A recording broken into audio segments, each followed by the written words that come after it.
Hello, everybody, and welcome to another episode of the Inclusive Insights podcast, where we celebrate the journeys of remarkable individuals making maverick moves in their respective fields. Today, we have the privilege of having this conversation with Dr. Ashish Kaul. Ashish Kaul is a seasoned leader with over 30 years of global leadership experience across diverse organizations. He's not only a best-selling author of six multilingual books, but also a visionary who's left an indelible mark in the realms of culture, media, and social advocacy. Ashish, welcome to the podcast. Hi, thank you so much for having it. It's an honor to be talking to you. Awesome. So let's talk about your career journey. I mean, it's incredible, and I would like you to spend a little tiny bit on the whole landscape of where you began and where it is at this point in time. It's been more of an accident. So I'm an accidental leader. I never wanted to work. I would get up in the morning and look at my father working, and I'd always have this question that why does he work? Because the only thing that I ever wanted to do was to cycle and play badminton, and actually wanted to be a cricketer. I was damn good at it. And when migration happened, it was October when I was selected for the Ranji Trophy, and that was the sum total of my life. My dream was about to unfurl. And the fact is that I've never ever seen the halftime of any exam because even if I knew all the five questions, I would only answer three. I would run out of patience, and if somebody culls out my answer sheet, they would probably see the field settings in the last page, and how I should be setting the field today and how I should bat. That was all I wanted to do. But life had plans. I played along, and so after wasting an entire year in the streets of Jammu, hoping that we will be going back next week, which never came, and therefore my professional journey began with Kurukshetra, quite ironically.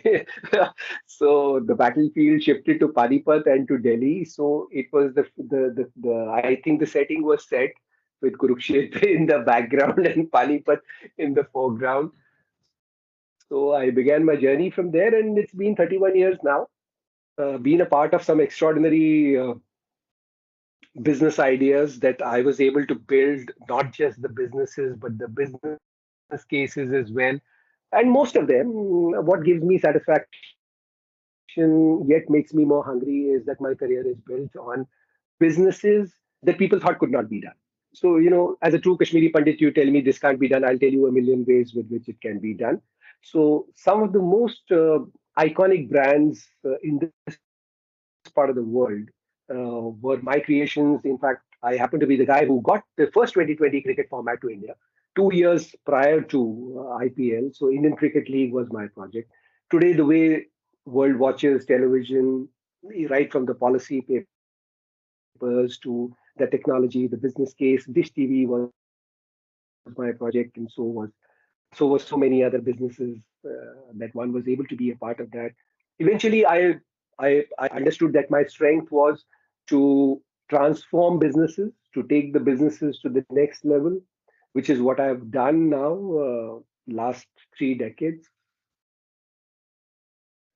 Alongside, there was a part of me that somehow I left in Kashmir. And I also believe that I do not know if there is a solution to Kashmir. But yes, uh, all that I'm trying to do is to create a certain narrative, a certain dialogue, be able to revisit the true past of Kashmiri Pandits, the true glorious civilization of Kashmiri Pandits, and have them documented, which is a part that has been lost in last 750 odd years. Now, having said that, it's pretty easy to say that. In a global discourse, a passionate talk does not hold good. And therefore, perhaps quite late in my life, I did a PhD. Any university, I worked hard enough for a university to give me an honorary PhD, but that was not what I wanted. I wanted to know and learn the craft of research. Mm-hmm. That's what really matters. And therefore, that before I did anything else, I armed myself with that education that helps you do research the way world does research, the way world holds your discourse with a certain degree of respect. And that has borne fruit today.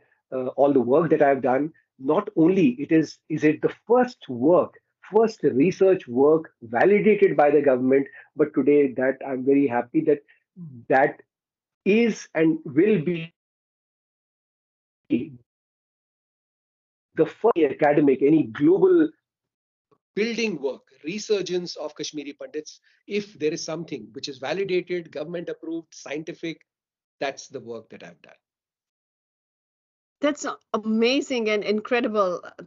I'm just thinking where to honestly begin and take this story, because I can start from Kurukshetra or Panipat, or I can start from Kashmir, or I can actually just skip that and start from your literary works, or uh, talk about some of the biggest brands in the world you have worked for. So it definitely is a dilemma. So why not? Let's start from the Ranji Trophy. A lot of us might not, people who are outside of Kashmir or outside of India might not know what it is. People understand the phenomenon of It is, it is, cricket, it is the basic right? format of being able to. If you have a dream of playing for the country, and that's what I wanted to do. So the first challenge is to be at the, it's like the counties that you have elsewhere. So this is the first professional test of your skill if you get selected to Ranji. Back then we did not have those opportunities where you could get lucky. Being a Kashmiri Pandit obviously had more challenges than any advantage. It was, somebody up there was very happy with me that I was so good. Good. I mean, it came at a cost. I mean, my academics and the scoldings that I would get at home. Badminton rackets would be broken on me, and there's a lot of sacrifice that has gone into me becoming a cricketer back then, and I was very good at it. And that's how I was selected for Ranji. Ranji. But then 1990 happened. All of that went through the window. Uh, I never played. I never touched a bat until 2006. From 1990 onwards, Wow. I would get jitters looking at a cricket bat, because that would take me into the part of me which was highly vulnerable and very scary. It reminded me of what I wanted to do and what I can't do. And uh, but then that's what paved way for Indian Cricket League. That's what paved way for India's first 2020 cricket format. And then when I got the entire Pakistani team, and sort of, there's a bit of a history there, and they came and we created a team, a city team out of most of the Pakistani players. And then I got to play in the nets with Inzamamul Haq back then. So yeah, I still thought that I had it in me, but then life had moved on, and by then I was the vice president of Z Network, and sort of. Some things have to be, you have to leave certain things where they belong, and that's where I left cricket. I still find it very difficult, unusual it may sound, but I still find it difficult to watch cricket. I don't think I've ever watched a match in last 32 years of my life. My child is more familiar with cricketing terminologies, the modern trends, and the people and the stardom of cricket than I am. I mean, I find it very it's quite, it's a turmoil for me to watch cricket. I don't watch cricket.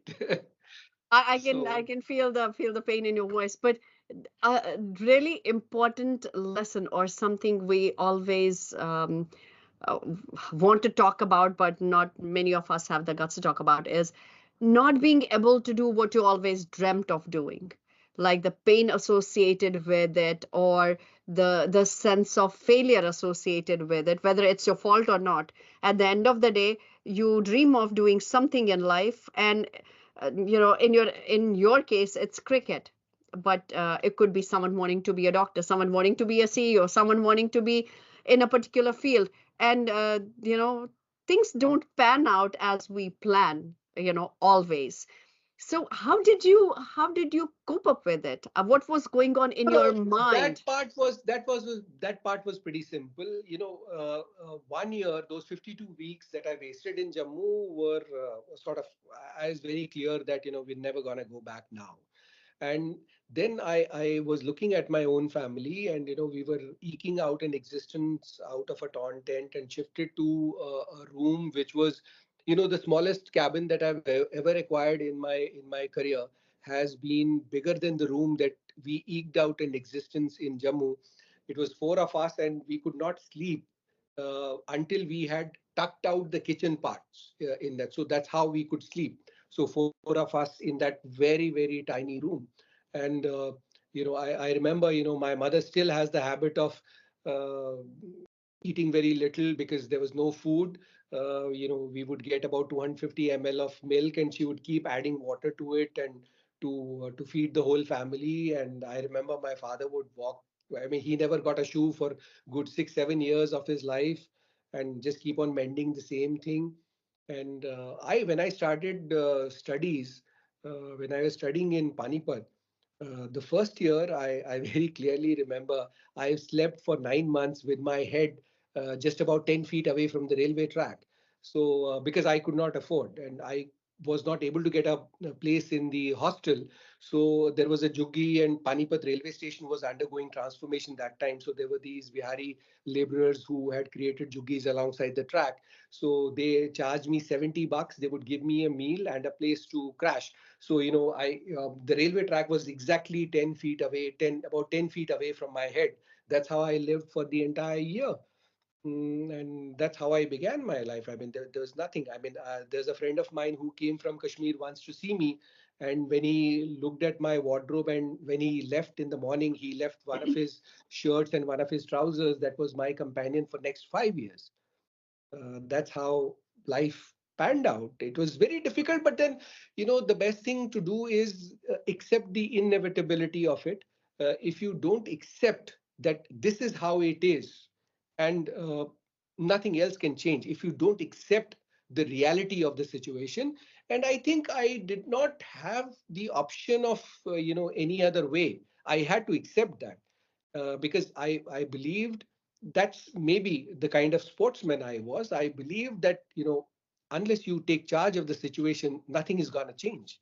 I could see the writing on the wall very clearly that, this is not going to lead anywhere. This is not going to end anywhere unless uh, unless I take control of the situation.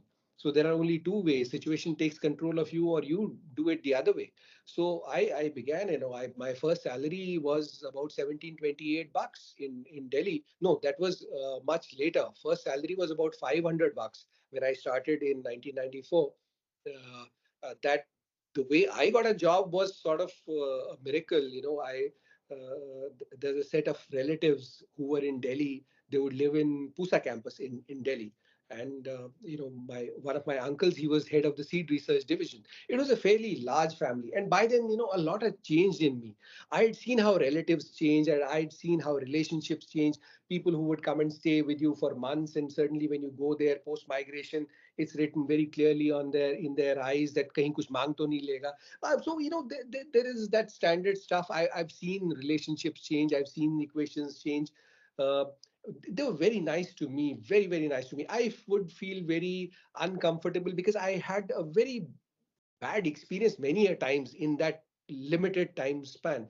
And I would walk it down from Rajendra Nagar, the Pusa campus, to Connaught Place in June. It was, we are not used to that kind of heat. 25 Uh, degrees. yeah, yeah. I remember I'd go back home. When I would remove my socks, the skin of my sole would peel off. My feet would hurt actually when I would wash the socks. I could see the blood dripping out, but then I had a dream to keep. And that's how I once landed into it. Used to be Holiday in that time. Now it is something else, the Suri's hotel. And I walked in and I went up to this lobby manager and I said, I need a job. He looked at me. He said, I don't know what he thought. He said, will you wait? I said, yeah, of course. So I waited for 4 5 hours. He called me for an interview. He said, will you wait? I said, yes. So he passed me on to another guy. He met me. He said, wait for another hour. I kept on waiting. By 11 o'clock in the night, I met a gentleman called Sudhir Bali. He was the general manager. He was the resident manager. He met me. He says, can you wait for another hour? I said, yeah, of course. It was 1 o'clock in the night. I walked in the hotel in the afternoon and not had anything. He said, do you need anything? I said, it would be nice if I get a cup of tea. They asked for a tea, and then they took me through a maze of those back offices and into a very wide room. There's a lady sitting across a very large table. I looked at her. I had a smile on my face. She said, what's so funny? I said, my favorite character is Mickey Mouse, and she laughed. Her name was Mickey Barucha. So she was the general manager of that hotel. Extraordinary lady. And she said, when can you join? I said, no. She said, are you joking? I said, no. I need a job. She said, no, it'll take some time. So within a week, I was on the job. First salary was $500 back then. I went up to $1,728. So that's how life began. And then I moved to another company, and that's about it. This I've been is the youngest this, youngest that. I think I was the youngest group president holding a portfolio that I held, launched some of the most fantastic, extraordinary businesses in this part of the world. I've turned around businesses, trust me, where people were paid 10 crores salary and they kept a balance sheet in negative for 22 years. And I turned those businesses around in 6 months. All the businesses that I've touched, God has been kind. I guess that is because of who I am and who we are. There is has been a natural ability to look through the maze of numbers and the fancy figures and find out the real problem. What was the biggest problem then handling 1990? If you could handle 1990, everything else, trust me, is a cakewalk. I relate to that, and I agree 100%. So this is interesting. I did not know this side of you or this part of your life. So how did you actually end up from sitting in a lobby for almost 10, 11 hours looking for a job to becoming the, I mean, the sought after or the group executive vice president for Z Network or SL Group or even VP for Hinduja Group. I mean these are huge names. These are big business establishments. How and what changed or what did you do? I'm gonna just tell you upfront that I'm not gonna believe that there was a miracle that happened. What I want to know, the hard work you put in, or the course of events that actually put you in that spot. So tell me about that. So, yeah, I have headed some of the, I mean, not just as at the leadership level, but I've been the business head for groups like Bajaj for Middle East. I was the business head for entire Middle East. I was also, while I was the vice president of Hinduja Group, the family office, I also became the business head of Hinduja Group, which is the largest conglomerate in the world. And I was also the CEO of Prakash Films. Is that, all of that has been achieved. But yes, there was a miracle. It's not that my life is full of miracles. There are far more. I was not a product of Ivy League. I remember I was not even a vice president. I did my MBA quite later in the life, but I have been a visiting faculty at all the IIMs, including IIM Ahmedabad. The debate at IIM Ahmedabad was this man is from some Ivy League and he's not telling us the truth. And the funny part was I used to teach marketing to the final year students, final year batch. Absolutely arrogant, thoroughly arrogant guys. But then, I was one of the most favorite sort of sought after teachers there. Most of the curriculums in the new age management educations have been set by me. So most of the students today, they come and meet sometimes, say, we remember, you were a very difficult question paper setter. And unfortunately for them, the answer sheets would also come back to me and half the class would flunk. The dean, I remember ISB, Indian School of Business Management, the dean called me, Ashish bhai, half the class has failed. Are you sure? I said, yeah, I've been generous. Do Oh you my want me God. to pass any of the? He says, no, I just wanted to check. Anyway, but then there was a miracle. Once I was unwell while I was at $1,728 in Delhi, and I was unwell. I had to take a leave, and because I was a temporary employee, they cut my salary. I got about $32. So while I was doing what I was doing, and that included paying a rent of about $1,000, I would be left with about $500, 600 bucks. So what I would do is I'd stay. I was sharing a room at Green Park, and from there I would walk down to Safdarjung, and from Safdarjung I'd take a bus because from Safdarjung the bus fare would be 1 rupee. And while my budget used to be $2, I would that 1 rupee that I would save in walking was my one day's meal. So at Safdarjung there used to be a tea stall which would give tea and a fan, so that bakery ka puff for Mm-hmm. 1 rupee. That would be my one-time meal. So likewise, I would walk it down from CP to Parliament Street, and then from Parliament Street to Green Park because the fare would be 1 rupee. So that's what for a very long time. I mean, that's how I've lived. So, and in this particular instance, there were deductions, and I got those $32. So I sent a those days there's no telephony. I sent a fax from my hotel to the Asia Hotel in Jammu. There's one of my colleagues was interning there. So I said, just go and talk to my parents, and I had asked $300 because I was sort of I could manage in $300. So there was nothing, no information that came. And once I got a call in next 1 or 2 days on the front desk that your dad has called. So I took the call. He said, I've spoken to this XYZ and go take $300 from him. He was sort of very, first blood relationship. And he was the chairman of a very large company that time. His office was in South X Part 2. So I went there. I was doing the night shift. I went there in the morning and I sat there. I waited for 2, 3 hours, kept reminding the receptionist, does he know? He says, yeah, he's busy.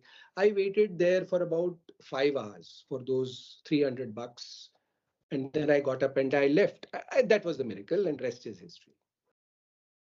Wow. I'm so curious to know the whole story, but I'm sure there is just No, I mean, so it was much pretty there. simple. I'm very sure because I left after 5 hours because he was busy.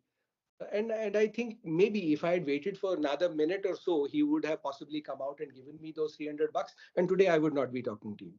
I think that was a miracle in my life. And so, as I was saying, Yes. yes, of course, those are the miracles that happened. And very early in life, those lessons happened. And it is not that life has been an sort of on ascend always. No, I have had my ups, I have had my downs, but what I've realized is the uncanny ability that I possibly have that others don't have, that I don't see in people of in my generation, or even maybe I am at a threshold of rather 4 generations. Uh, Maybe, I mean, being a Kashmiri, that brings me very closer to being somebody uh, who understands the Mm. ability to innovate. Uh, Life will never be the same. That is the universal truth. So if you accept that inevitability of life, that it will, you have to be born a yogi or somebody of that order, that you will be always the master of your life. Lesser mortals like me, uh, when there is a camel's hump, you need to be ready by innovating your career. Now, Mm. we ourselves become our own enemies by not demonstrating the ability to change. So there were things that taught me. I've had those sessions where I was not doing anything, and I was saying, oh shit, now am I is my story over? I've given it a nudge that no, it can't be. If somebody has to be my master, then it has to be me. Nobody else will dictate how my life is going to be. So those are the lessons that fortunately, I've always found it very difficult to have a godfather. I never had one. I found it naturally very difficult to follow anybody, so I've never been able to follow anyone. And I have a natural dislike for having role models. So whatever I am, good or bad, it's my own creation. The worst that there can be. So these small little things, when people don't when things don't happen the way you want them to happen, whether it is you being able to take a loan of 300 bucks from your first relationship, if that's not going to happen, then how is it going to be? Are you always going to be like that, or are you going to take charge and be control of your life? Well, I've always chosen. Well, it's sort of fancy to hear all this, but there's a lot of hard work. I remember uh, for a very very long time. I think 2 long years. I had forgotten what it was like to have a meal. Wow. It may sound very fancy to talk of struggles in life, but I'm telling you very honestly, for coming from the families, we all have a common heritage. I For 2 years I have a very faint memory of having a proper meal. I never had a meal. My meal was sort of this: एक चाय का cup P लिया, एक fan खा लिया, एक biscuit खा लिया, काम चला लिया. uh, those have been 2 3 years were very very very difficult. When I tell my daughter that, Shireen, it's not good to get used to an AC all the time. I used to be in a room where she listened to me, and for a while I am under the illusion that it is impacting her. Then she, with a poker face, she says, "I'm so sorry for you, Dad." Okay. So, too bad. But then, that's how life is. But then, that's how it has been. That's how it has been, and gone without meals for some of the longest periods in time. I've possibly had just one trouser for 5 odd years, that one shirt, which was a borrowed one out of there was one school uniform, the white shirt, and then there was one checkered shirt that I got from my friend Mukhtar, who had come down from the valley to see me, and he left his shirt there. That was the only thing that I had. I had वो पालिका बाजार से वो जूता खरीदा था. And what I would do is cardboard को cut करके उसके अंदर रखता था मैं, so that because that's a very inferior quality product. So I've lived like that for about good 5 6 years. And but it what one thing I've realized is that the magnitude, the form of the challenge will change. The challenge itself will never go away from your life. Mm-hmm. So if that was what kept you awake, that you have a sister to get married to. I still remember funnily, once my sister called me and I was at work, and I took the call in the back office, and she's crying. I said, "What happened?" He said, "No, this woman came, and she was blabbing about her daughter's admission to MBA and stuff like that." I said, "So what? I also want to do an MBA." I said, okay, shit.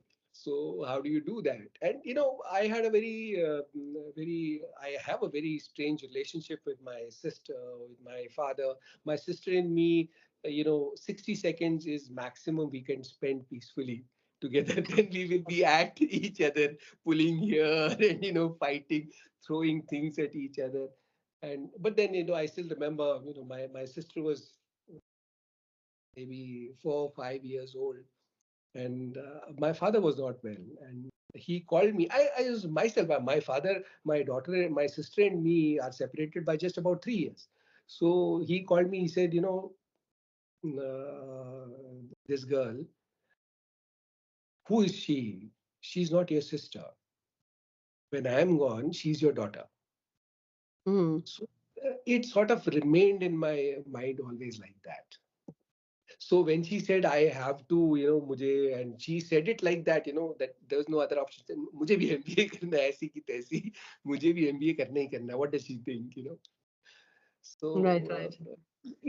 there are those loans that you hold very dear, because they take longer to pay because there is no income.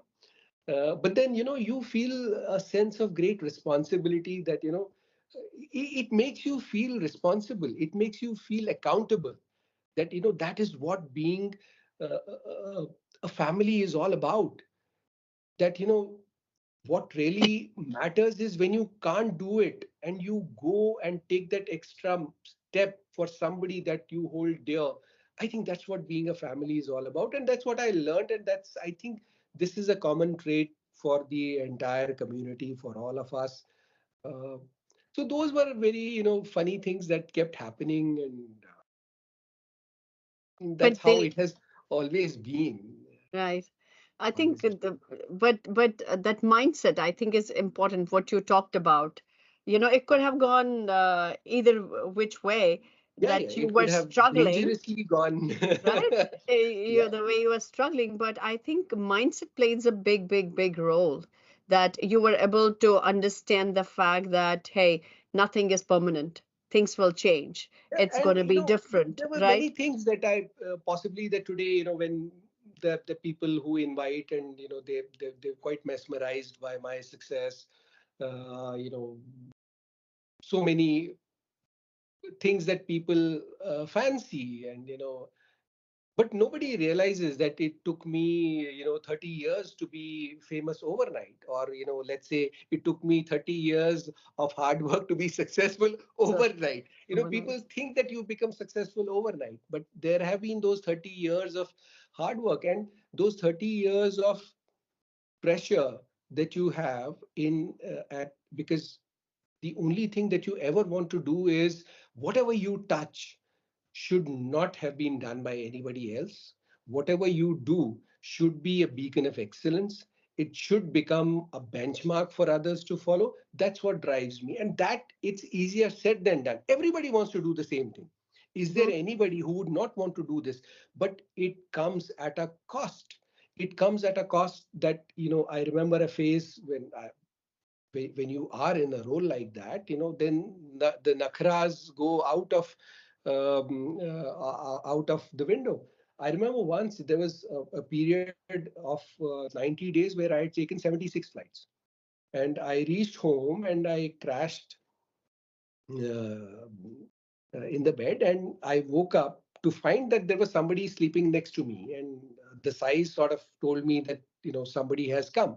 And my parents were there, and usually when my parents are around, so you figure out कि ये यहाँ पे रिश्तेदार ये भी है वो भी है ये भी है, so house is full of action all the time. So I said, out of curiosity, who the person is. So I just took the bed cover aside, and I saw somebody was there, and it really took me 10-15 seconds to realize that I know the person, and the person was my daughter.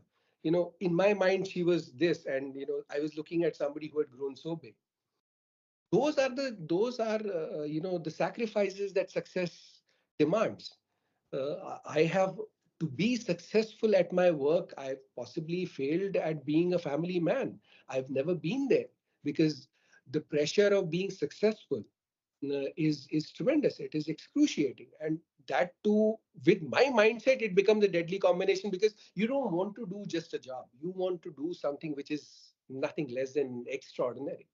Mhm. Whether it was creating the businesses that I did, whether it was converting ailing businesses into successful businesses, whether it was launching new businesses, where I remember in Middle East I was there, and one of the group CEOs, he got up in the board meeting, says no, he was telling the chairman that this can't be done. And when I did what I did, it has become a benchmark today, the way you do business in Middle East, those products that I launched there.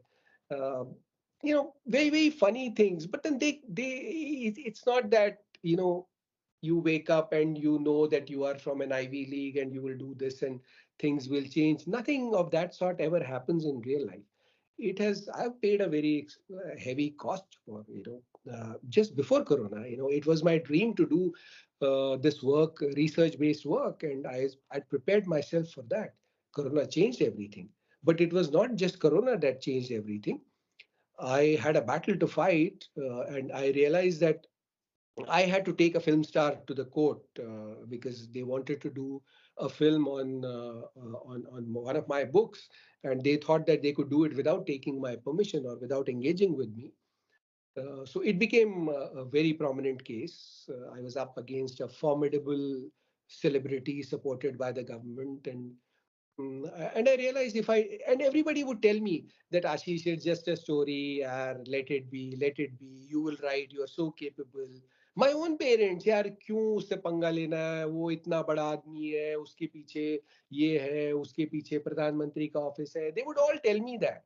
I went to the the top ranking IPS officers of the state, and everybody was very courteous to me because of who I was, but nobody was willing to help me. And I realized that this is a battle that unless I fight, nobody's going to fight with me. And I was admitted for 2 months in a hospital because I got corona back over, and I was heavily diabetic also at that point of time. And it was almost fatal. I was facing a liver transplant back then. And then 2 months in the hospital, that was not it. I came out to realize that my mother was fourth stage cancer. Wow. And it was like, oh shit, what do you do? Do you pursue your dream, or do you look after your mother? I said, fine. That was a very difficult choice for me because whatever little money I had saved, it almost evaporated. Cancer, we all know the kind of, we used to get treatment from America, and that would cost me about 6 lakh a month, and I never had that kind of money.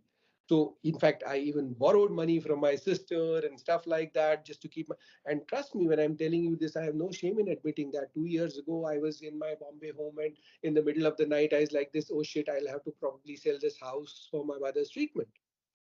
And I said that I, I can't be so helpless. And I decided that no, my dream can wait, but my mother can't. And therefore, I have to work again. So to prepare yourself to go back into the real world, it's a it's an unbelievable challenge, because the first challenge that comes, you've been, as I always say, you've been the youngest this, you've been the youngest that, you've been the CEO of this huge group. It's not that easy. You don't just get up one day and after 2 years of break and say, here I am, give me a CEO's role. No, the real world doesn't work like that. So to accept that I'll have to go not just 1 or 2 steps back, but many steps back, I accepted a role that took me 15 years back in my life. I accepted that. So Mm-hmm. it has been a journey of 2 long years that I have made a comeback. Okay. And that is, I believe that is what life is. Most of us, we take ourselves, our titles too seriously.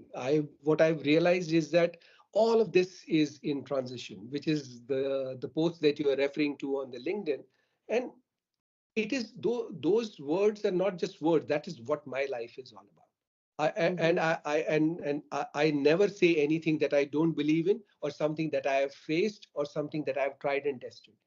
I know uh, that I've had the mayors of the states waiting for me at the airport. I have had the station managers of airlines delaying airlines because I am held up somewhere else. I've seen that. It is a big high. I walked into the PMO's office unchecked. It's a big high. I've had chief ministers waiting for me. It's a big high. And then for you to realize that, oh shit,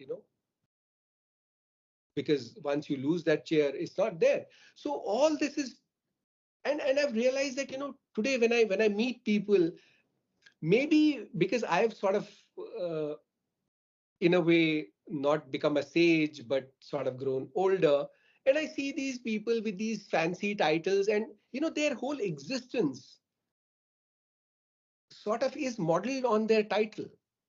They cease to be the people that they really should be. They become the titles. They become those general managers, those vice presidents, those managers, those CEOs. And trust me, uh, God has been so kind to me that I've sort of seen three phases in my life. And these are the very people that you meet who talk to you through, not necessarily to me, but I know the social behavior. And when they lose everything, and then they are the ones who are always breathing down your neck, do this for me, do that for me. But when they are in that position, they would not even want to answer your phone call. So I think all of us, the professionals at large, must know that all these titles, all these positions, this is transition. What is it that is yours? That is a question, a very selfish question that I always have for myself. Then today, fine, I may be at it again. I may be a survivor. I may have done tremendously well, but everything, you are alive. That means you come with an expiry. And the biggest expiry is your physical limitation. I might be mentally agile even if I survive 80s, but that doesn't mean that I'll be physically fit. Do you know, I was 2 years back, I was 121 kgs. So I know when you have to go out in the job market, why would anybody give you a job if you're looking so bloody fat? And at my age, you are pushing your 40s and you can't be that bloody fat. Yeah, then it's a private enterprise. So I've worked tremendously. I've worked 2 years on me to get back into a shape. When somebody meets me, he doesn't judge me, he doesn't disqualify me mentally that he's a fat man, he can't do it. So this is a good point, because part of social acceptance, how you look, No, particularly it is when it not how comes you to your look. age. No, for me, that was So not the what point. is it? For Is it me, the my weight, point was physical fitness. fitness? If you Okay. accept that you have to work again, if you have to work in a private enterprise, it calls for a certain degree of fitness. And see, there are two things. When you step down in life, you're always looked, oh shit, he will have too much of baggage. It is not just physical baggage, it is mental baggage. You know you're bloody better than the others, but then what do? You have this struggle of having to prove yourself. It's very excruciating. It calls for a certain degree of temperament. Mm-hmm. Okay. So I have had a phase where I was working with a CEO who was 8 years younger to me, far less qualified, far less experienced, but he was my boss. I have seen people going wrong tremendously with that situation, Mm-hmm. but you know, I don't know, call it upbringing or some godly intervention. I have accepted those situations, and today you find me here again.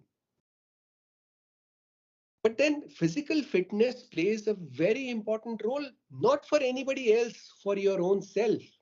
You can't be doing a strenuous job with a bag full of medication.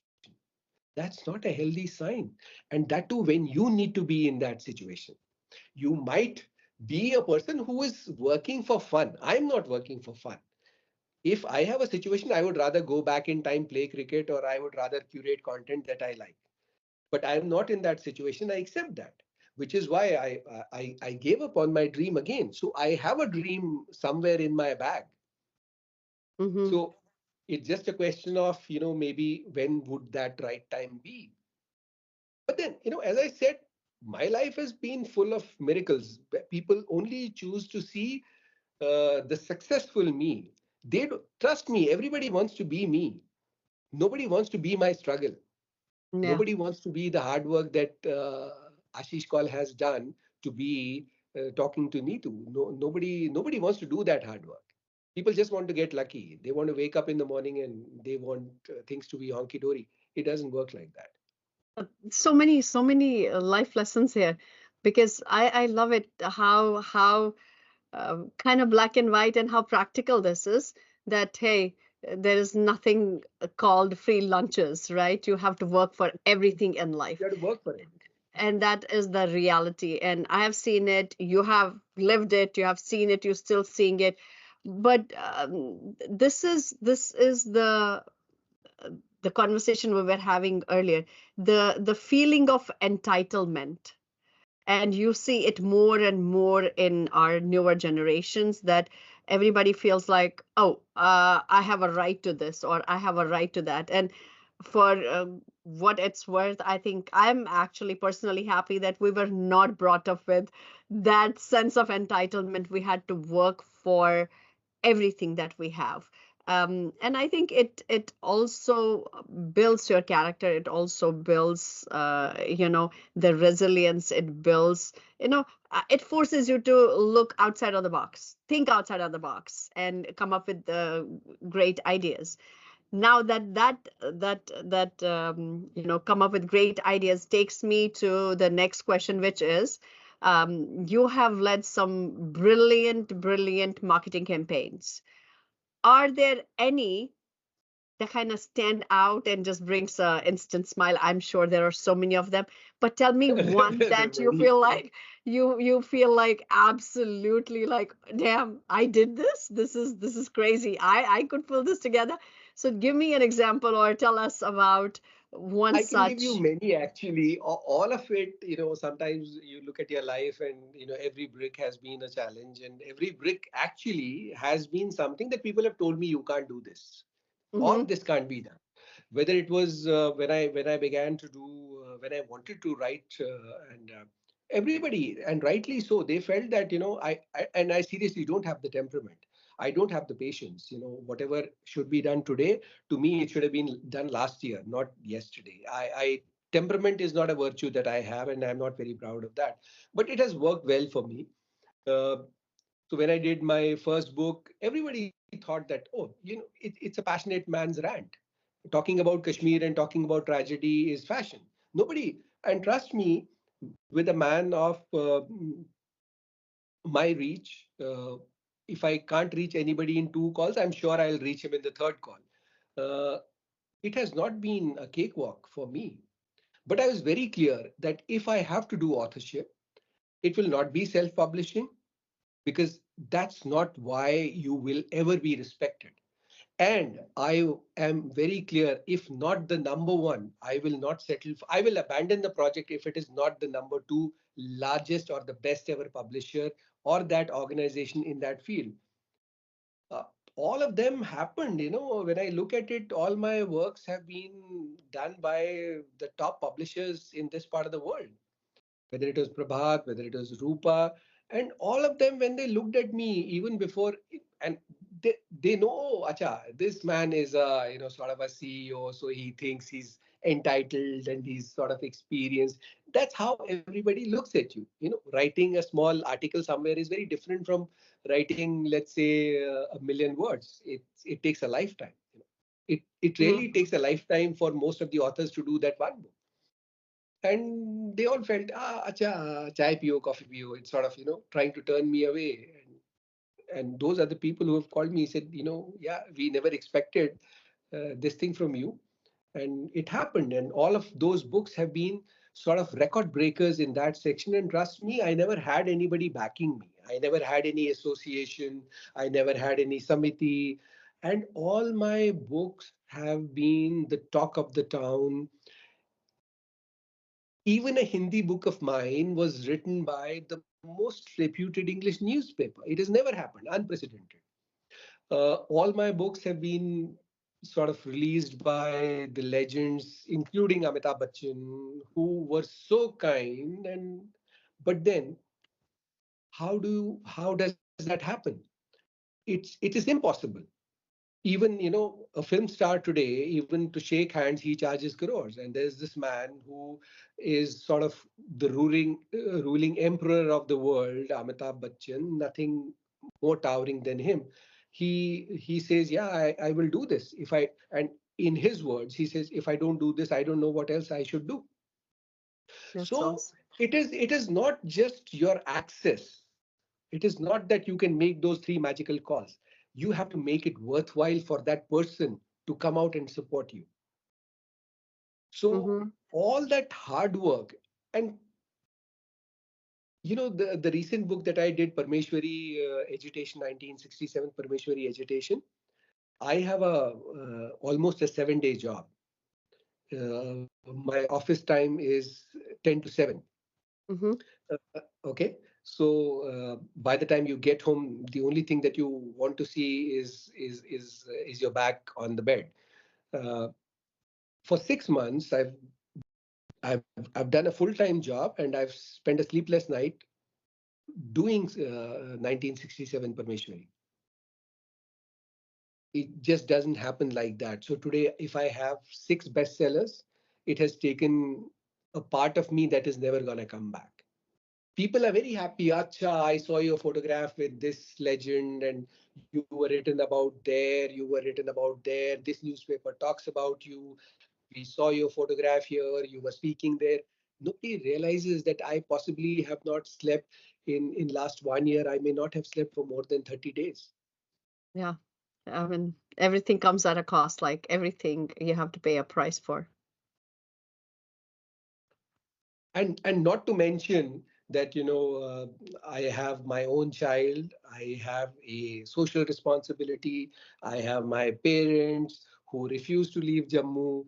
So, I am mentally not just literally split wide open in so many places. And yet I believe that, great things require a sacrifice. I could Hmm. also sit back and have a Rogan Josh, and I don't drink, I don't smoke, and maybe if I did, I would have a fancy whiskey glass on in one hand and Rogan Josh on the other, and say, oh, shit, Kashmir is going to hell and nobody is doing anything.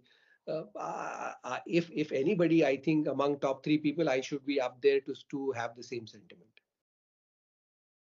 Yeah, I mean, deep thoughts, really kind of mind-boggling.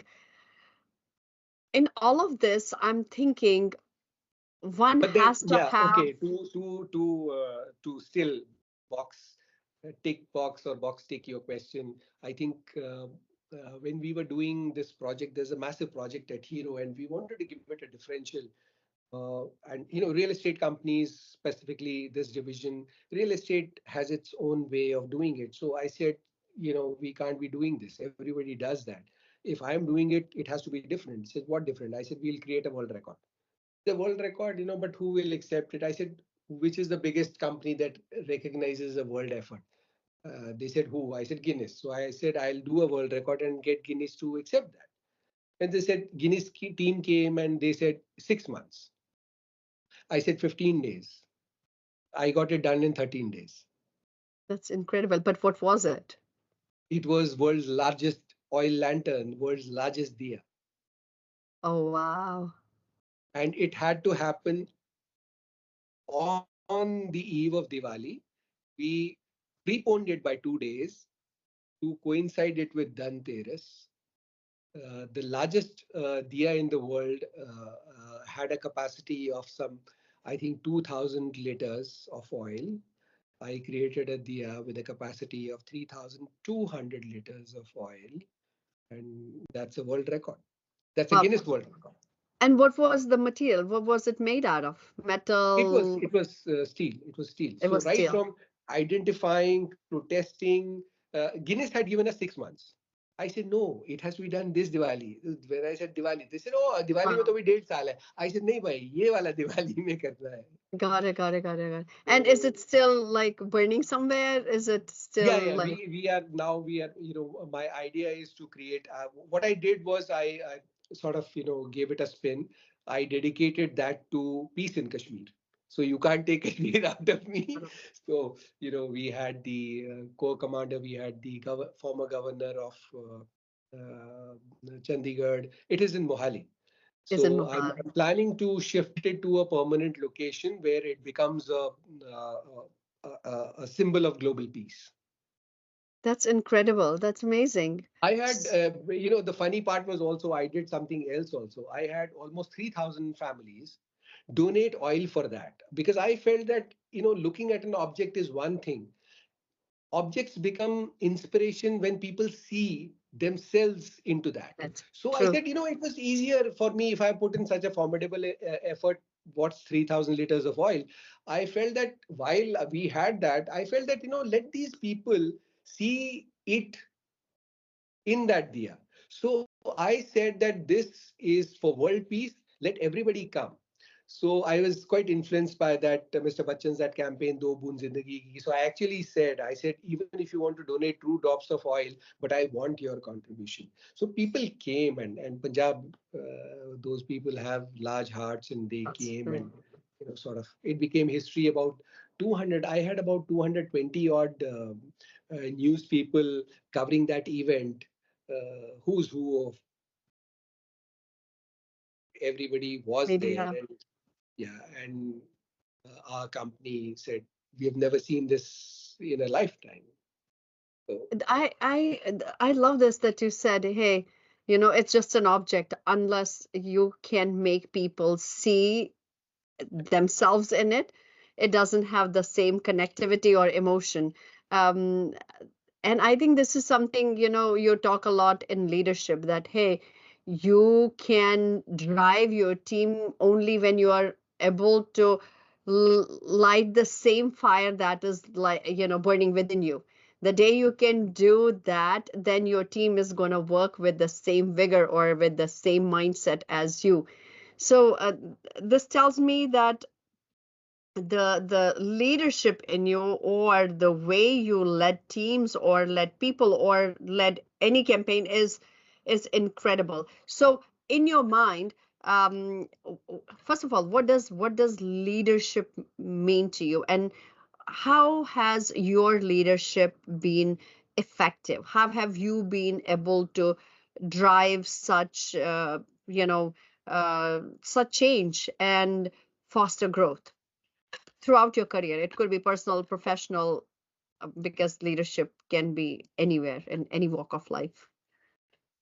So, I can have a fancy answer for this, but the truth of it is that I keep it quite simple. I am first of all motivated by what is in it for my enterprise, what is in it for my stakeholders. Ultimately, we are serving them. We are serving their Mm-hmm. trust. I'm heavily driven by trust. I'm heavily driven by commitment. And for me, it still gives me goosebumps that will I be able to do this? Because I'm very conscious of every commitment that I've made, and for me, it's a nightmare. If I've never I never faltered on my commitment ever, ever. I mean, that's the first thing. Irrespective of the deadline, those things are immaterial. When you accept a job, then all of that goes out of the window. So it is what is in it for my investors in that, and how can I then do it? Then I bring in my part into it, that how does uh, this job get done in the best possible way that it becomes a benchmark. Anybody can do the job. When Mm-hmm. I created this world record, one of the sentiments that people, which is there, is what I believed in. I said that any give a man time, space, resources, he can do everything. Give a man a lever and he will move the moon. There's Mm-hmm. no big deal. Give time and space, any job can be done. But to be able to do a job in a way that it becomes a benchmark requires trust. Trust, first of all, in your knowledge, in your wisdom. So while my approach has been very casual, and I consciously maintain that with my team, I've always maintained a very casual. So I'm not that, call me sir, call me mister, and sort of, to have an open door and call it an open door policy when your mind is always shut. So I'm not that guy. So I've always kept an informal approach with my team. But behind that informal approach is a very serious hard work that I do. I make the effort of knowing everything that is required for that job, because ultimately, when you accept the job and when you fail, the only sorry figure that you cut is that you didn't anticipate that. So not only do I have a plan A, plan B, I also will have a plan C. Maybe I will also have somewhere a plan D also, because failing is not an option with me. So, having said that, unless you are able to replace in an eventuality every team member, the likelihood of failure will always remain there. So I get into a job, I know if there are 10 people working, I know I can replace any of those 10 people and still do a better job, which is why they will respect me. So it's very important, while you maintain an informal approach to work and team, your acceptance as a leader can only truly come from heart if they believe that they can reach out to you and you can help them do a better job. You can any day teach them how to make this better than they ever could. That's where they also strive for excellence. They know they're working with somebody who can only take them forward in their lives. So I think it's you there's a being a leader is I take it very, very seriously, because there are those 10 people who then eventually would want to be like you. They may want to replicate you. So it's so I usually don't go to parties. I don't smoke. I don't drink. Uh, Can I possibly say that no, it is all absolutely, absolutely wrong? But I believe that there is nothing good also there. So can I be seen as doing something which I tomorrow would not want my child to do? So I am that conscious. I will not do something that I don't have an answer for, or something that I will publicly there is no way I'll ever make a film that I can't watch with my daughter, Mm-hmm. no matter how good it is. So I am that, and that has worked really well with my team. My team has always made me successful because they had that trust with me. If I've asked them to jump, they have closed their eyes and they have jumped, because yes, the thought of uh, uh, you know uh, they may be walking into a harm's way does cross their mind, but there is a bigger thought that crosses their mind, that while they're walking on the harm's way, I will be the first person to take that and to save them. I've always worked very hard for it to be like that, that I don't fail anybody. I mean, it puts a lot of burden on your shoulders, but that I believe ultimately every leader has to find its own footprint. A fool like me, who in any case does not follow anybody else, that seriousness has to be all the more, because I have no godfather. I never follow anybody. I don't idolize anybody. I don't want to be like anybody else. That's pretty cool, impactful. I like it that you said things that I want to pull out of what you said. One, you have to be an inspiration for your team.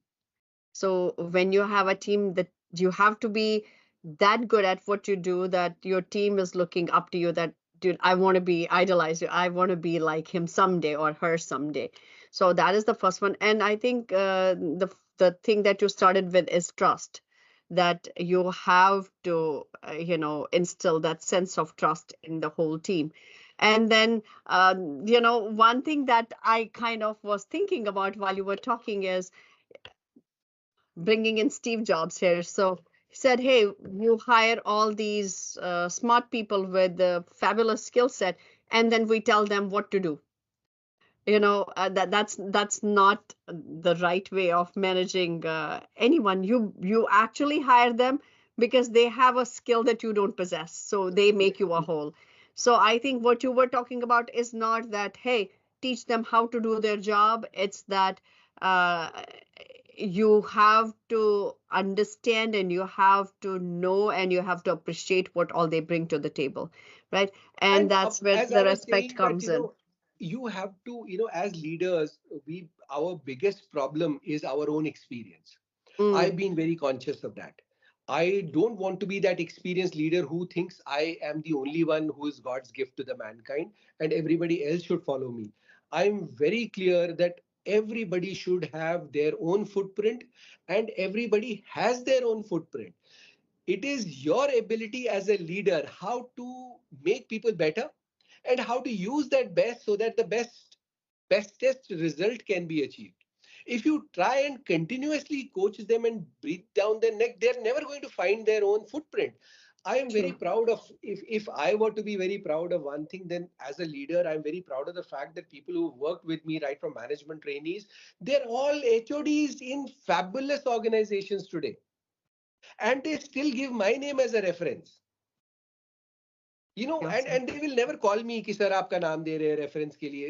They have that trust with me that they never had to tell me what to say. They never had to tell me should we give your name. And I can close my eyes and imagine everybody who has ever worked with me. He's somewhere today. There was a bus boy. Bus boy is, for people who don't know, is a guy who is junior to a waiter. His job is to just simply clean a table, Mm. okay, remove the crumbs. One of the boys I picked up was a bus boy, and today he's a very senior partner with Deloitte. Oh, wow. I saw to it that he did his. He was not. He was in eighth pass. He did his 10th. He did his 12th. He did his graduation. I saw to it that he gets an education, and that's about it. And if he makes a change, I know that there will be a reference coming to me. There is a reference coming to me. I've trained people how to appear interviews because I felt that this man now is a guy who should deserve a better position. which he possibly can't get here. And if his career can get fast track, I've coached those people. There's a guy with me, he was one of my vice presidents. And, there are people who feel that now they need to have their own wings. I coached him I prepared him for the interview. Eventually, he became a regional head for one of the Tata Group companies. Pretty awesome. So, I think that is what my treasure is today. When I look back, I think people who, if I say I'm successful, it means nothing.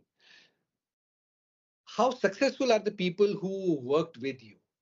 I think that is the true merit of how successful you are.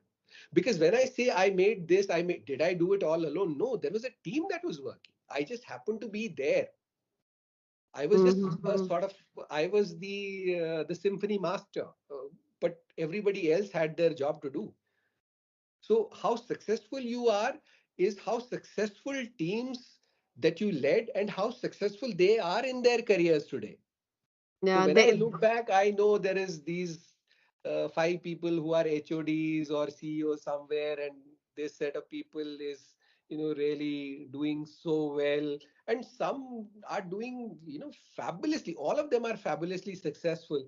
Some have even surpassed what they also felt they could do. That's awesome because I think that's what the true definition of leadership is. And, they say you only become a leader when you help others realize their potential and help them be the best leaders. I think you're kind of exemplifying it and living it each day. When you tell me this is where people would want to make a connection, and I myself also, but I know a little bit of it, why this happened. So think about this person who is so successful in corporate and is working with some of the biggest names in the industry, is in the limelight, is dining and chatting with the movie stars every day, who's who. How did that person get into writing 6 books and 6 bestsellers? What changed or what drove that change? And I know it doesn't mean that you have to quit your job. As you said, you were writing this book and you were doing a full-time job and coming back and giving up your sleep and writing this book. But where did this thirst come from? What was the reason that you thought you have to be this author and you have enough material in your head that has to be poured out on a piece of paper? What happened?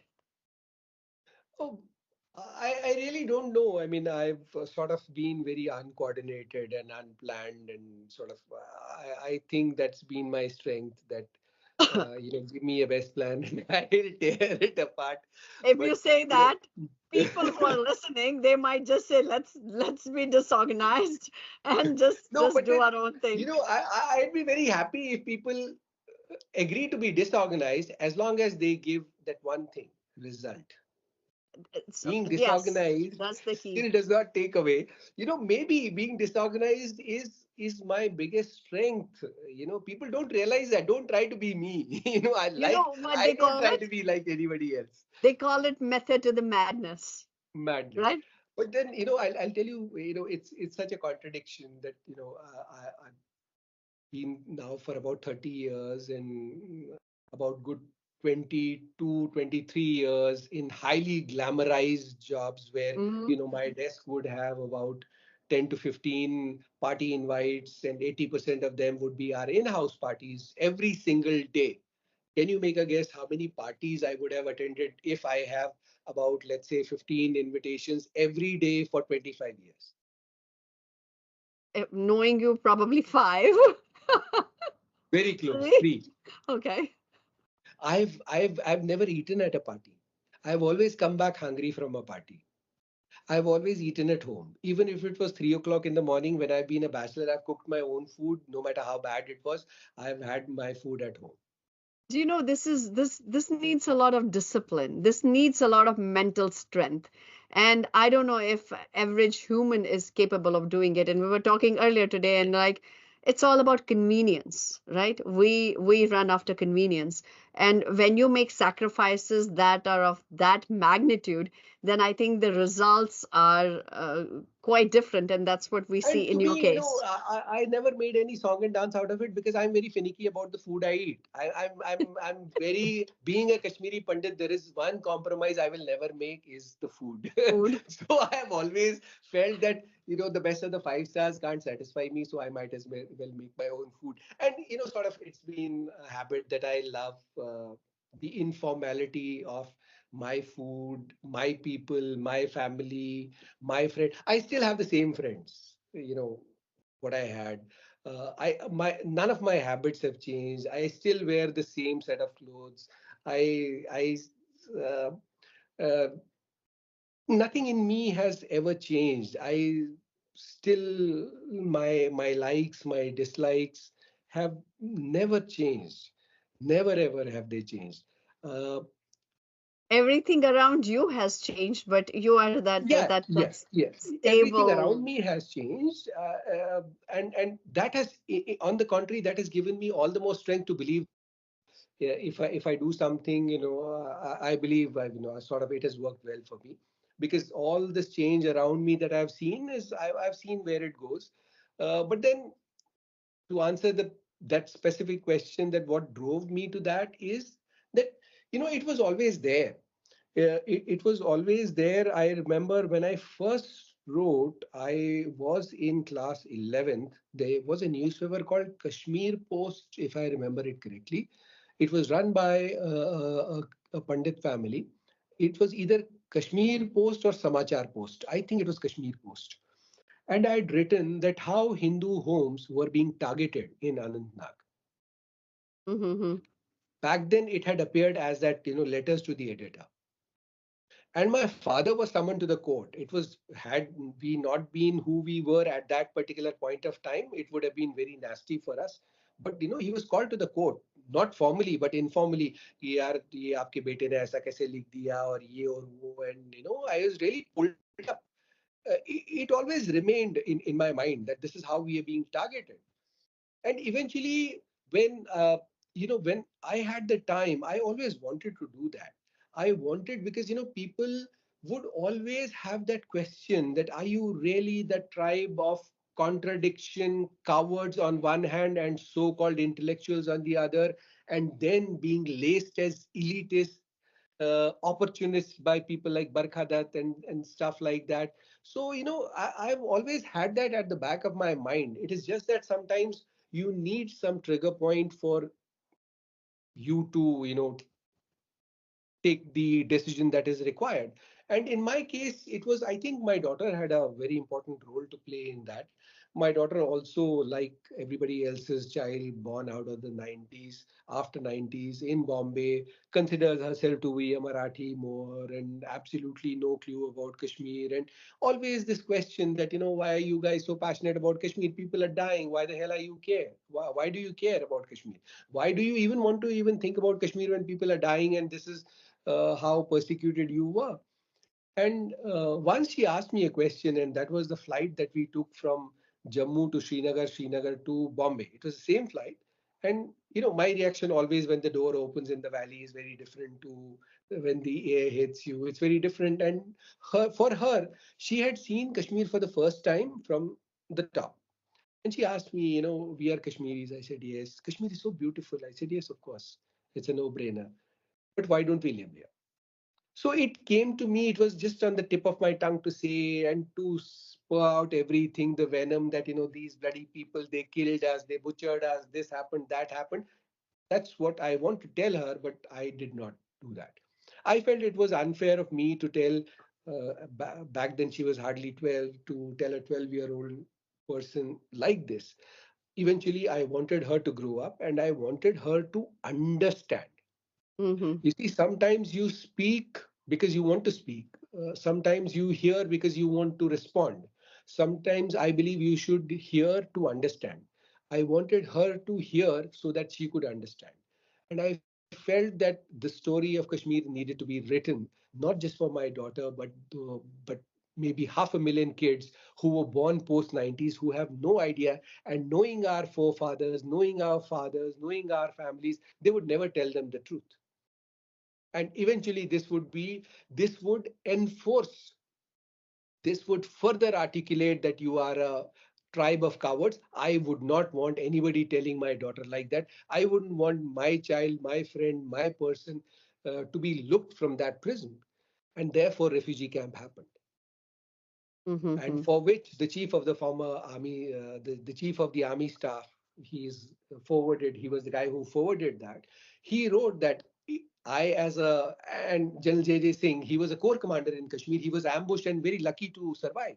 He wrote that if somebody like me who lives in dozens of security rings could be handled in that particular way, uh, it was only after reading Refugee Camp I realized there was so much about Kashmir that even he did not know. No, right. He wrote that. It is the first book on Kashmir that was also supported by the legendary star of Pakistan, Hassan Jahangir, who was more popular in Kashmir than Kishore ever was. The guy who Mm-hmm. sang Hawa Hawa Hai Hawa Khushbu Right, Le Ja right, right. Rahi Hai.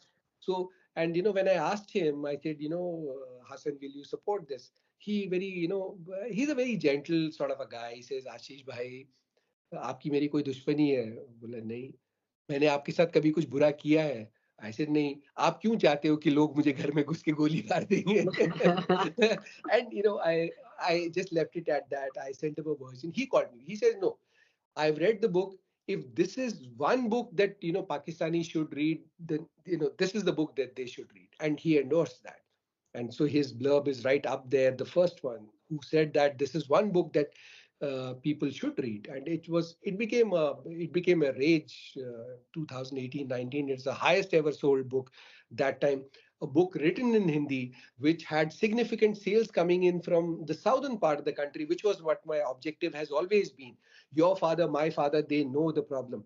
My work is not for us. My work is for rest of the world to know what has happened and for Mm-hmm. them to know who we are and why do we do things the way we do. And it was a book that was written by every English news. In fact, Refugee Camp was written about by every Everybody. media thing that is available anywhere. I mean, TV channels too. And I never called anybody, please help me. No, it has always worked on their own effort. And then likewise, other books happened. But my daughter was obviously the trigger point for something that I believed. It was, I'm not happy knowing that I've been successful commercially. And as a community member, I have been looked like a coward. No, that is not acceptable to me. And I will not change my identity for that. I'm not going to tell the whole world that I can't speak Kashmiri. I'm not going to tell anybody that I don't understand Kashmiri because I was born elsewhere and I've lived a swanky life. And therefore, those Kashmiris who say, oh, Ashchun Tagan Vain Kashur, Ashchun Rudmati. I'm not going to live in denial. Trust me, even if I was born in New York, I would want to say that I was born in that land and that is who I am. That is what makes me who I am. That is why I do extraordinary work, because of who I am, because of my roots, because of my Right. forefathers. And I will never be able to live in peace knowing that somebody does not look at me from that prism. That is a status quo that I will never accept. That's pretty strong. And I feel like this episode of the podcast is actually 100% dedicated to Kashmir and all that has come out of Kashmir. And, I actually feel happy that we are talking about these things because, we all are connected to this. And I hope people get inspired and they read Refugee if they haven't, read your books. But something that you are still kind of working on, which is Streedesh. So what I wanted to talk about is Streedesh a little bit because when you told me about Streedesh, I mean, my reaction, I feel like all throughout the conversation was, wow, I didn't know that. Whoa, I didn't know that. So I feel like there is just so much that we have never been told, or there is just so much of history we had no clue about that you're kind of bringing to light or shining a spotlight on. So tell us about Streedesh. How was the work inspired? How did you get to Streedesh, and why is it Streedesh? What is the meaning of it? So Streedesh happened when I was doing Didda, the Warrior Queen, and when I was doing that story, I felt, it just can't be a flash in the pan. There has to be more to it, because you see, it is there's something called genetic pool. It's Mm-hmm. just not that the genetic pool is not a flash in the pan. There has to be a sequence. So I felt that there has to be more to this. It just can't be this one person. And that's how it suddenly I started doing that, and I realized it's been 7 years. And Wow. it was a journey across Central Asia, 7 years, which is what I say that, people today will say, oh, wow, great work, this, that, but nobody wants to put in that hard work at the peak of their career to take away 6.5 years and do field research. And these things are not passionate talks. This is not हाँ मैंने Google पे पढ़ा मेरे को WhatsApp आया. That's what makes you stupid. That doesn't make you intelligent. In an educated conversation, when you are representative, every Kashmiri Pandit is an ambassador of our civilization. Mm-hmm. So you can't be saying that I read it in a on a google.com and वो WhatsApp पे आया था हे तेमोन में इतकिन उसने ऐसा कहा इसने ऐसा कहा. It can't be that. It doesn't suit an intelligent and intensely intelligent community को ये शोभा नहीं देता कि अरे मैंने वहां पढ़ा मैंने यहाँ पढ़ा. We are all, we are not like others. Every individual, every Kashmiri Pandit is an ambassador of our civilization, not culture, our civilization. We are a civilization. So when I was doing that, I figured out that there were 13, of course, two were not Hindus, two were Muslims also. But then that was they wanted it because it was a government project. So they wanted to include those two names. There were more. So I agreed on the number of 13. Why? Because 13 is an unlucky number and so are women. Outside drawing room conversations में हम बात नहीं करते, but fact तो ये है कि 13 is an unlucky women और women को भी अनलकी माना जाता है. ये अब इसको हम गोल गोल करके चाशनी में लपेट के बोले फैक्ट ये है. तो I wanted a statement that 13 is the new lucky and so are women, and read these 13 women. These are guys, these are the 13 women who have gifted you, who have created the very fundamentals on which the modern world works. Whether it is your taxation, whether it is your banking, whether it is your warfare, combat, intelligence, armed strategy, world's first commando force, world's first paid army, world's first political ambassador, world's first queen, not a consort, not that, that wo Greeks ke or wo Europeans ke wo arm candies and concubines. No, the administrators, world's first experiment with federal form of governance, the democracy, they were all creations of women of this country and fortunately my civilization, the Kashmiri Pandits. World does not know that. Forget about the world. How will the world know? India doesn't know. Forget about India. Kashmiri Pandits don't know. Mm-hmm. Forget about the world. Forget about the country. Kashmiri Pandits didn't know. I didn't know. I just thought that, there has to be more. I was willing to sacrifice 6 years of my life. I'll make them up somewhere else, but that needed to be done. I'm happy I was able to do that. And today I feel a father to these 13 women. Why Streedesh? It is connected with the story of Krishna. So when Raja Damodar, जो आज का कश्मीर का जो airport है, not the Avantipur one, the civilian airport in Kashmir. It is basically at a place which is called as Damodar Wooder. So Damodar Wooder उस जगह का नाम था. So Raja Damodar, there were multiple Raja Damodars. So one of the Raja Damodars, he and Balram didn't see eye to eye. So Mathura has always been. Kashmir has incidentally never been at peace. Barring 52 years of known history, Kashmir has always been at war. And when Balram and Krishna were going to Afghanistan on a war, सो बीच में कश्मीर पड़ा तो वो सब war हो गया and ultimately Balram killed Raja Damodar. That time the queen was in the, you see, the best part about our civilization was the parenthood. Kashmir में अगर कोई सैनिक था, अगर उसका बेटा था, तो शायद वो अपने बेटे को वॉरफेयर में लेके गया या नहीं लेके गया. अगर उसकी बेटी थी, a Kashmiri father has always taken his daughter to the battlefield. This Didn't know tells that. you the magnitude of what we were.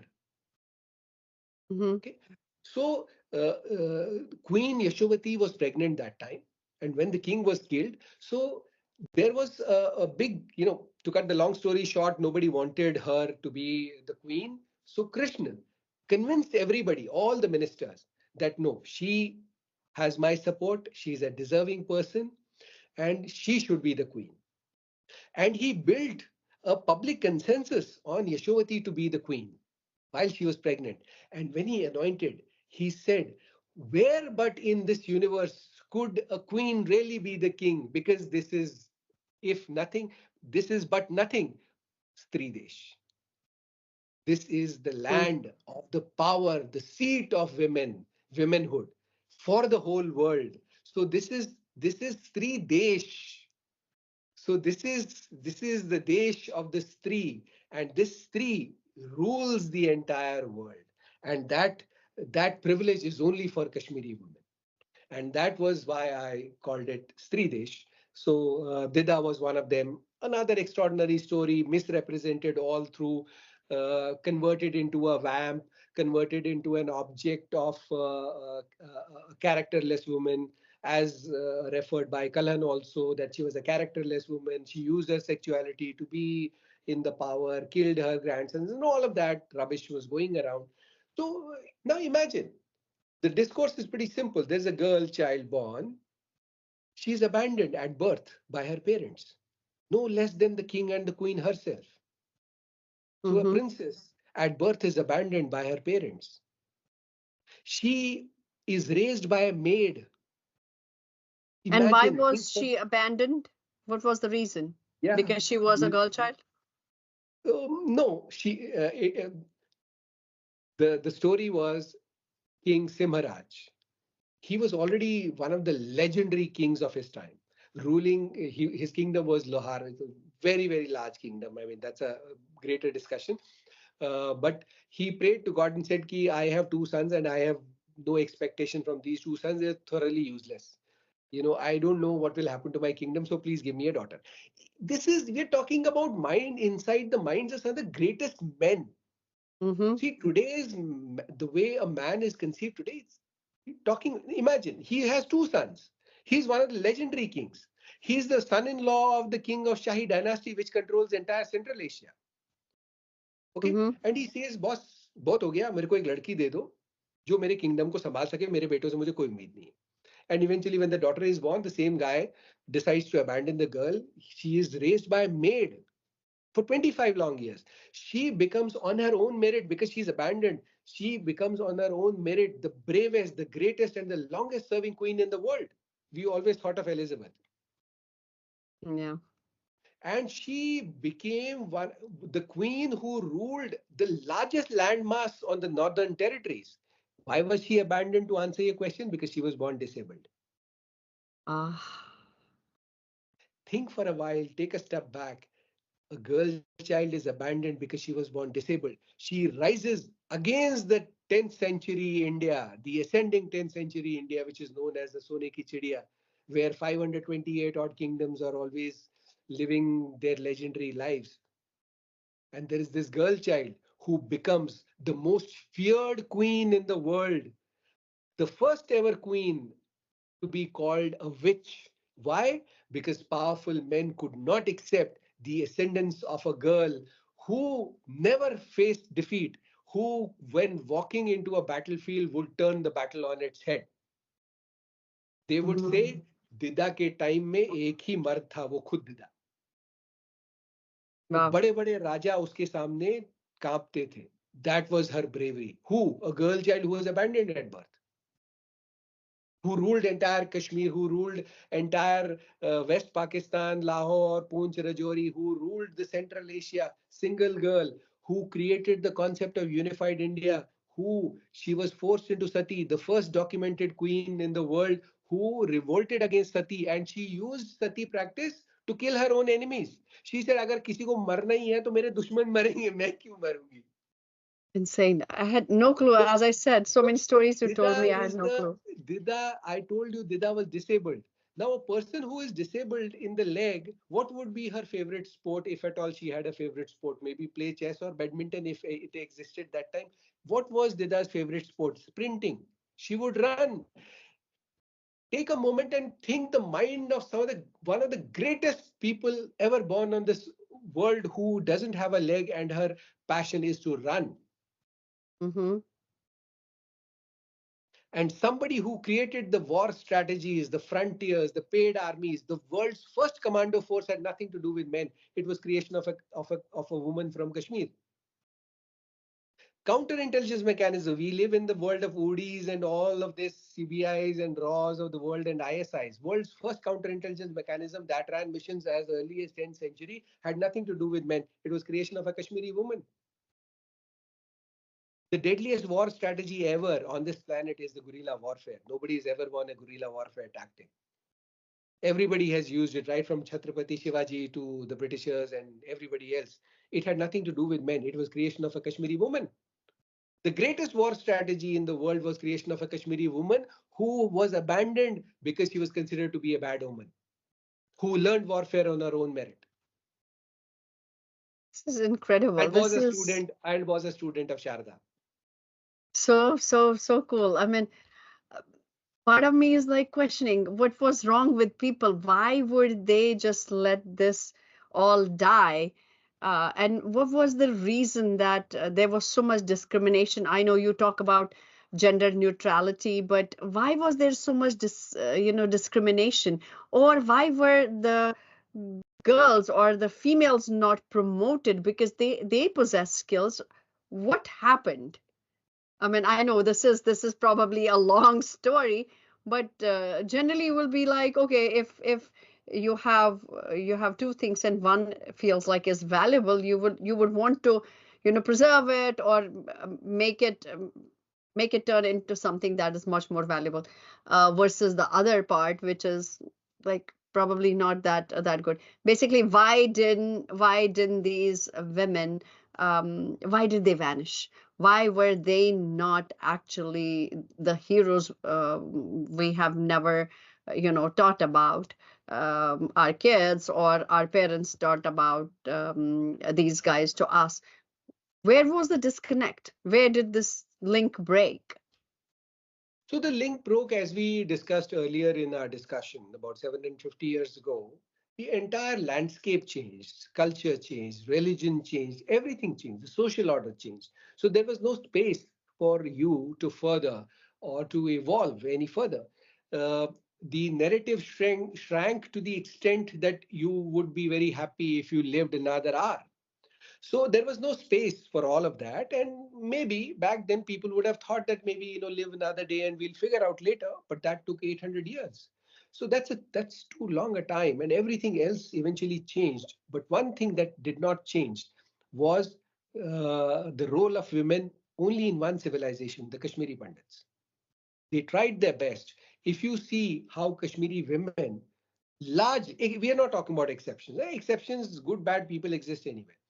Broadly, how Kashmiri Pandit girls are treated in the Kashmiri Pandit civilization, compare them to anywhere else, it's a disaster. We are by far the only civilization who treat our women the way we do. We're not talking about exceptions. You will not find a boy well educated and a girl not well educated. If True. there is a boy who's a doctor, the girl is an engineer, or vice versa. So it is one of those very rare communities. I think I'm very proud of the fact that if truly on this earth, if today there is a matriarchy, then it was Kashmir. It was Kashmiri Pandits who Agreed. did not favor matriarchy because the men were working in Saudi, because we truly believed that that that women were far more saner, and that's how we thought the creation was. I mean, they are the better ones, so leave it to them. Why do something which somebody can do better than you? So I think Kashmiri men were wise enough to accept that. Why get into a discussion which you can't win? So obviously, you don't have those discussions in the first place. So I think our women had that upper hand. Uh, maybe you don't know, but largely I've known. I'm a product of somewhere in the middle of the 70s, and I've seen women working alone in far off areas where there was no Mhm. electricity, there was no water, there's nothing. Women working alone, and मजाल है कोई किसी को छेड़ दे तब, ऐसा नहीं होता था. So it is those were the good things that we retained. Those were the good things that we retained.